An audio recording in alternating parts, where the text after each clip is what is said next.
Mark chapter 6. Jesus left there and went to his hometown, accompanied by his disciples. When the Sabbath came, he began to teach in the synagogue, and many who heard him were amazed. "Where did this man get these things?" they asked. "What's this wisdom that has been given him? What are these remarkable miracles he is performing? Isn't this the carpenter? Isn't this Mary's son, and the brother of James, Joseph, Judas, and Simon? Aren't his sisters here with us?" And they took offense at him. Jesus said to them, "A prophet is not without honor, except in his own town, among his relatives, and in his own home." He could not do any miracles there, except lay hands on a few sick people and heal them. He was amazed at their lack of faith.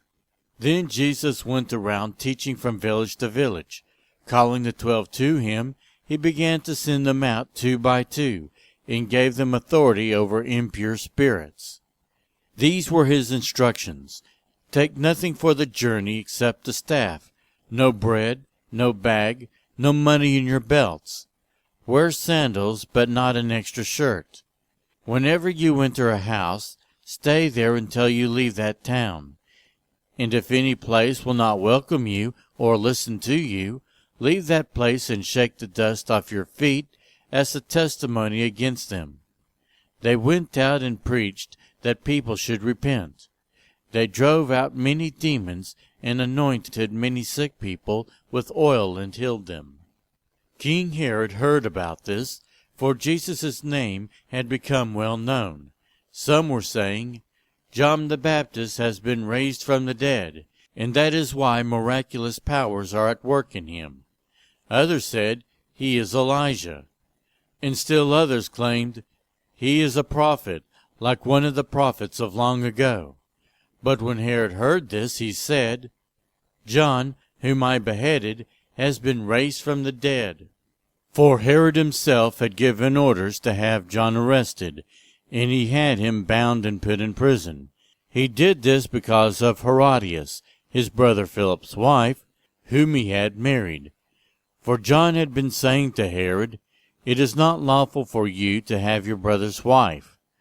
So Herodias nursed a grudge against John and wanted to have him killed.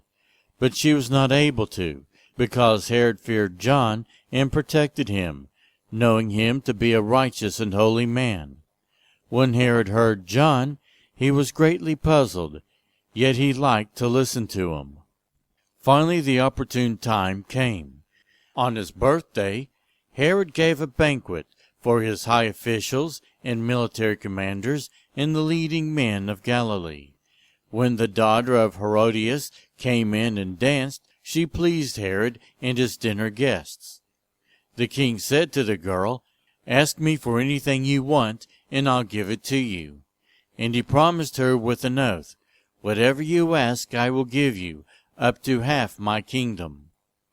She went out and said to her mother, "What shall I ask for?" "The head of John the Baptist," she answered. At once the girl hurried to the king with the request, "I want you to give me right now the head of John the Baptist on a platter." The king was greatly distressed, but because of his oaths and his dinner guests, he did not want to refuse her. So he immediately sent an executioner with orders to bring John's head. The man went, beheaded John in the prison, and brought back his head on a platter. He presented it to the girl, and she gave it to her mother. On hearing of this, John's disciples came and took his body and laid it in a tomb. The apostles gathered around Jesus and reported to him all they had done and taught. Then, because so many people were coming and going that they could not even have a chance to eat, he said to them, "Come with me by yourselves to a quiet place and get some rest."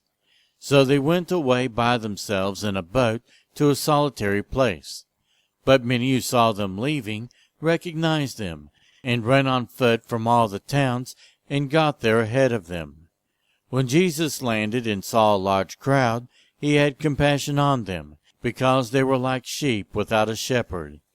So he began teaching them many things. By this time it was late in the day, so his disciples came to him. "This is a remote place," they said, "and it's already very late.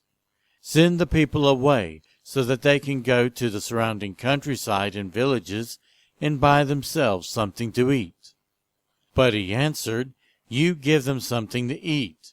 They said to him, "That would take more than half a year's wages. Are we to go and spend that much on bread and give it to them to eat?" "How many loaves do you have?" he asked. "Go and see." When they found out, they said, 5 and 2 fish. Then Jesus directed them to have all the people sit down in groups on the green grass. So they sat down in groups of hundreds and fifties. Taking the 5 loaves and the 2 fish, and looking up to heaven, he gave thanks and broke the loaves. Then he gave them to his disciples to distribute to the people. He also divided the 2 fish among them all. They all ate and were satisfied, and the disciples picked up 12 basketfuls of broken pieces of bread and fish. The number of men who had eaten was 5,000. Immediately Jesus made his disciples get into the boat and go on ahead of him to Bethsaida, while he dismissed the crowd. After leaving them, he went up on the mountainside to pray. Later that night, the boat was in the middle of the lake, and he was alone on land. He saw the disciples straining at the oars, because the wind was against them. Shortly before dawn, he went out to them, walking on the lake. He was about to pass by them, but when they saw him walking on the lake, they thought he was a ghost. They cried out, because they all saw him and were terrified. Immediately he spoke to them and said, "Take courage, it is I. Don't be afraid." Then he climbed into the boat with them, and the wind died down. They were completely amazed, for they had not understood about the loaves. Their hearts were hardened. When they had crossed over, they landed at Gennesaret and anchored there. As soon as they got out of the boat, people recognized Jesus. They ran throughout the whole region and carried the sick on the mats to wherever they heard he was. And wherever he went, into villages, towns, or countryside, they placed the sick in the marketplaces. They begged him to let them touch even the edge of his cloak, and all who touched it were healed.